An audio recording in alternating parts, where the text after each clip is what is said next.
The Timex Harborside 43 millimeter. And of course, you have to deal with the big thing right away is the aesthetic of the watch. It's unavoidable. It's the Tudor Black Bay 58, and I get it. But here's where I land on that. I'd rather have something like this that's from a legitimate company like Timex that has its own heritage. It's a legitimate product that gives me this design and this aesthetic for $100 as opposed to having to pay $4,000 just to get this look. There should be another option for people in this price range who just likes the way it looks. And another one as opposed to having to go to somebody a little shady, buying one of those replicas, and basically funding organized crime.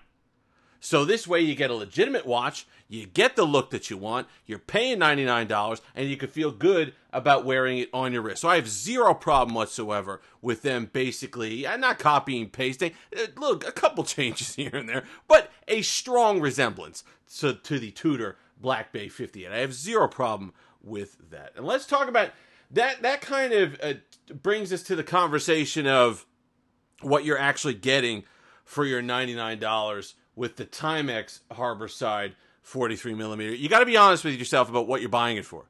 You're buying this watch for the look. You're not buying it for any sort of movement. You're not buying it for any sort of build quality. You're buying it because of the look. And I'll tell you what, on that note, Timex nailed it. They absolutely nailed it. It's a really great looking watch. It's beautiful.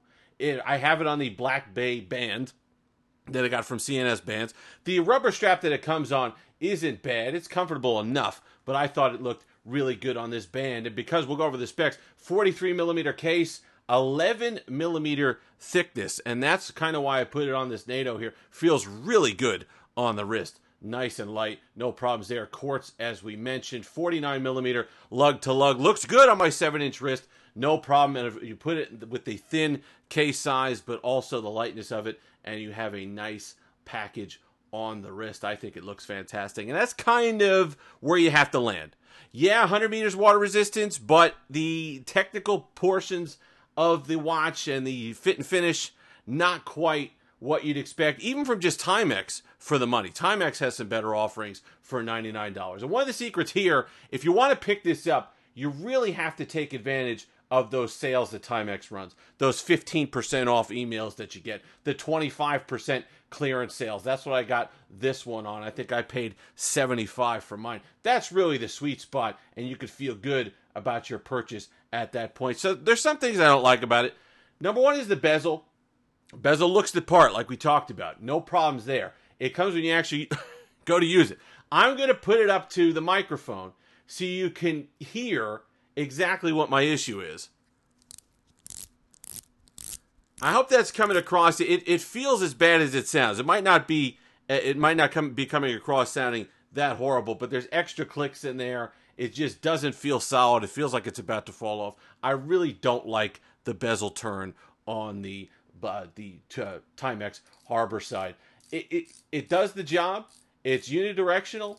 It's not a problem. It's not going to go backwards. It's not anything like that. It lines up nicely, so it's not a quality control issue. It just doesn't feel great. It doesn't sound great. So if that's something that matters to you, this isn't the one. The crown also is mushy. It's not good. You're going to have multiple problems getting to the calendar function in order to turn the date, getting that one click out. You're going to have some issues there.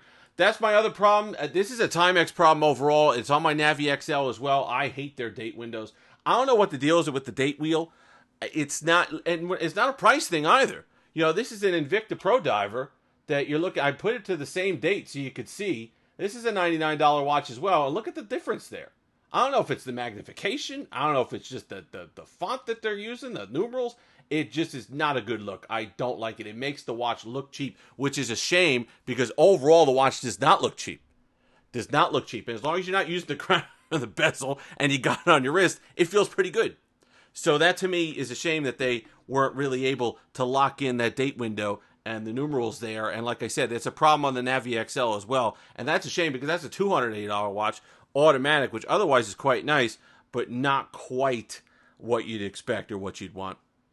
Other than that, the quartz is nice. I don't know if you can tell here, But you can see the second hand is hitting the markers. It does a good job. You know, I have Invicta, like I said, watches that are $99 that they don't, they're quartz, that they don't hit the marker. Maybe once a year they'll line up with the markers. This one does a reasonably good job of sticking with the markers. A little bit on the down, going towards the 30. You'll get off center a little bit, but then for the most part, it recovers. So that's quite nice. But this is what you're getting. You're paying the $99 for the look of the Black Bay 58 because you like it. And there's reasons to like it. They call it the case some sort of low something brass, but it just feels like regular stainless steel. And the back is stainless steel as well. But overall, you get that rose goldish kind of finish there on the hands and the markers. You have decent lume. We'll put in an image of that here. Not bad. You get the Mercedes hands like you would on a Lexus. On a Lexus. On a Rolex. But overall, it gives you the look of the dive watch. It gives you the look of a more expensive watch, and you get the color scheme that I think is pretty sharp. And overall, as long as you understand that that's what you're getting going in, that's why you'd be buying this. It's not a value because of the technical part of it. It's not a value because of the fit and finish. It's not a value because of the machining of the watch. It's a value because it gets you the look of the Tudor for, you know, spending $100 as opposed to 40 times that in order to get the look of the Black Bay 58. So if that's the goal, if that's what Timex set out to do, which I think it is, nailed it. You're absolutely going to love it. As long as you go in with that expectation, you're going to love it. I'll put the link to this band. It's not an affiliate link or anything like that. I don't get any money. But I do think that it's a really nice band. They make good stuff. They run great sales. Some of them could be really cheap. I think I wound up paying $3.95 for this band, and it feels great. It fits great. Overall, great NATO. And since it was made for the Black Bay, it fits the colors of this Timex beautifully. If you've made it this far, like, comment, subscribe, all that fun stuff. Until next time, time and time again. Have that steamless day.